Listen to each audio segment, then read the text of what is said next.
வணக்கம். சற்று முன் கிடைக்கப்பெற்ற மிக முக்கியமான செய்தி ஒன்று வெளியாகி உள்ளது. தேர்தல் ஆணையம் ஸ்டாலின் கதையை முடித்துவிட்டதா? சமூக வலைதளங்களில் வைரலாக பரவி வருகிறது. தமிழகத்தில் திராவிட முன்னேற்றக் கழகத்தின் ஆட்சி இன்னும் 50 நாட்கள் மட்டும்தான் உள்ளது. வருகின்ற ஏப்ரல் 13ஆம் தேதி தமிழ்நாட்டில் சட்டசபை தேர்தல் நடைபெறுகிறது.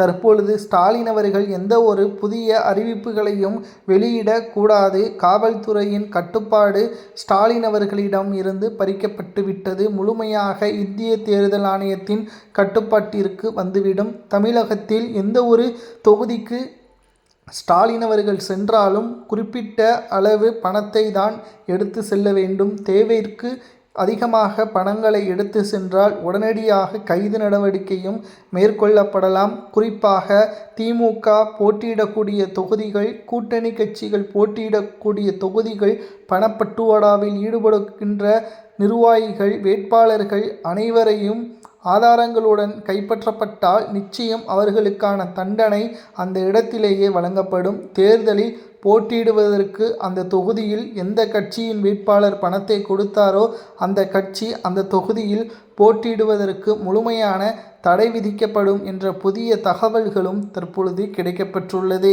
ஏற்கனவே மூட்டையாக ஒவ்வொரு தொகுதிகளுக்கும் பணங்களை ஒட்டுமொத்தமாக திமுக கொடுத்துவிட்டது. இனியும் தமிழக மக்களுக்கு வாய்ப்புகளை திமுக உருவாக்கி தரும் என்ற போலியான வாக்குறுதிகளை மக்களிடம் கொடுக்கும்.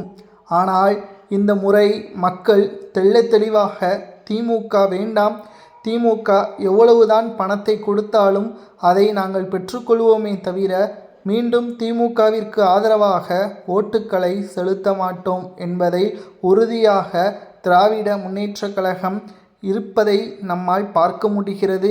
மீண்டும் பணங்களை திமுக கொடுப்பதால் மக்கள் விழிப்புணர்வோடு திமுகவிற்கு எதிராக வாக்குகளை செலுத்துவார்கள். இதனால் திமுக இந்த முறை ஆட்சி அதிகாரத்தில் இழக்கும். இதனால் தேர்தல் ஆணைய அதிகாரிகளது அதிகாரப்பூர்வமான அறிவிப்புகளும் தேர்தல் முடிந்த பிறகு ஸ்டாலின் அவர்களது பதவியே ஆளுநரிடம் ராஜினாமா கடிதத்தை கொடுப்பார். தேர்தல் ஆணைய அறிவிப்புகளால் ஸ்டாலின் கதை முடிந்ததாக பலரும் கூறி வருகிறார்கள். பொறுத்திருந்து பார்க்கலாம். 2026 சட்டசபை தேர்தல் திமுகவிற்கு நெருக்கடியையும் தோல்வியையும் ஏற்படுத்தும். இதனால் திமுகவின் ஆட்சியவே கலைக்கக்கூடிய ஒரு சூழல் உருவாகும் என்ற தகவலும் கிடைக்கப்பெற்றுள்ளது.